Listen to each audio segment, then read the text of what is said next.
un État? Je vous remercie pour la question. Avant d'y répondre, je voudrais dire que personne ne peut me manipuler.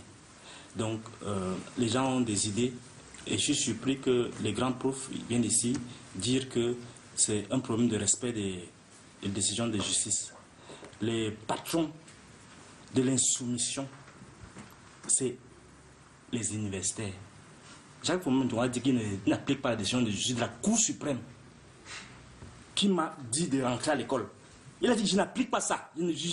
D'ailleurs, c'est lié à, à ma réponse que j'ai donnée tout à l'heure. Et Abane m'a dit que dans son bureau, il est en train de diriger un de ses étudiants pour démontrer qu'on n'applique pas la décision de justice au Cameroun. Vous voyez, le genre que les gens pervertissent la séance pour leur petit gombo.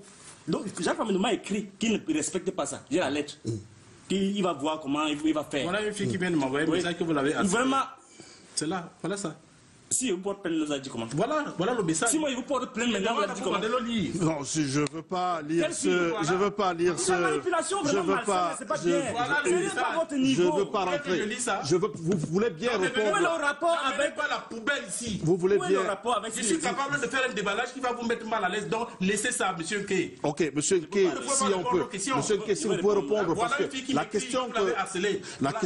Je peux répondre. La question que je vous posais n'avait pas. Comme je l'entends, s'il vous plaît. Vous posez une question. Je vais répondre d'abord. Je vous posais une question parce qu'en fait. Oui, c'est vous avez fait une digression. Parce que tout à l'heure, moi, je vous parlais de sport. Ça, c'est très grave si vous laissez passer.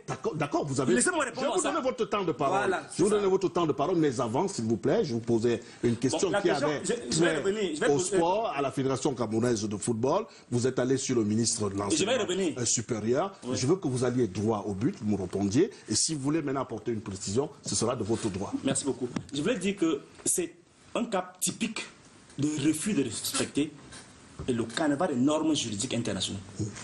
C'est-à-dire qu'il y a les traités, il y a les accords, il y a tout ce qu'on veut, il y a la Constitution.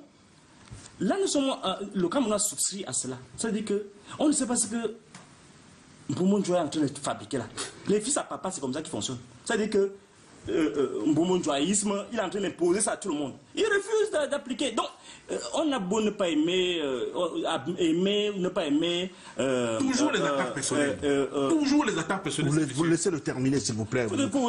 Allez-y. Si moi je vous poursuivez, vous allez dire que c'est le chargé de cours. Poursuivez. Docteur Fridolin-Clé, poursuivez, s'il vous plaît. C'est la logique des fils à papa. C'est-à-dire qu'il sait que. En fait, il faut même dire au président de la République de dire à Mboumou Ndjoua de lui parler. Parce qu'il ne parle, il n'écoute que leur papa.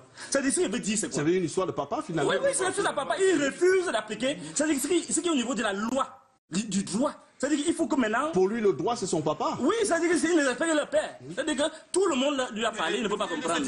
Alors, c'est aberrant quand on voit un type comme ça qui pervertit l'esprit de la République. Parce qu'il est en train de salir... Professeur Bouya, calmez-vous, s'il vous plaît. Vous allez laisser... Bon, ok, je vais vous retirer la parole. Non, je ne peux pas. Je dois d'abord répondre à ça. Allez-y. Vraiment, 30 secondes. je suis pas d'accord. Je vous donne votre droit de répondre. Je vais vous répondre ceci. Oui. Vous m'avez accusé de harcèlement sexuel, de me vendre de notes. Vous passez autant à me calomnier. Oui. Je suis un exemple dans mon département. Et retenez ceci. Lorsque la Cour suprême, lorsque le tribunal administratif, après la Cour suprême, le tribunal administratif a examiné cela dans le moindre détail, ça a acquis le statut de la chose jugée. Et donc vous insultez les hauts magistrats de la Cour suprême qui m'ont demandé de rentrer à l'université après avoir examiné cela. Ils vous ont retiré le droit de me sanctionner. Donc respectez les institutions. Et je ne veux pas que vous continuez ces choses-là. Si vous continuez, je vais vous poursuivre. D'abord, actuellement, ma plainte contre Famille Dongo, contre les liens sociaux, contre tous ces gens-là, encore pendant. J'ai désavoué. Donc vraiment, je suis prêt à la... Si vous continuez à dire maintenant que j'ai assez de vie, je vous porte plainte. Vous avez exercé. C'est pas respectueux. Docteur Fridolin-Clé. Respectez votre grade. Docteur Fridolin-Clé. Un universitaire ne regarde pas la cuisse des femmes. Docteur Fridolin-Clé. Fidelonké, docteur Fidelonké, s'il vous plaît. Je considère, docteur Fidelonké, vous voulez que j'aille aimer les vieilles femmes? docteur Fidelonké, docteur Fidelonké, épargnez nos téléspectateurs, de ces saletés, s'il vous plaît. Épargnez nos téléspectateurs. Docteur Fidelonké, s'il vous plaît, épargnez nos téléspectateurs. Épargnez nos téléspectateurs de ces saletés. C'est pas de ça qu'il s'agit. Vous avez exercé votre droit de réponse. Vraiment, s'il vous plaît, avec le respect que nous devons à nos téléspectateurs, restons sur la thématique. On termine par vous sur cette question de la Fédération camerounaise de football. Comment est-ce que vous appréhendez la finalité de ce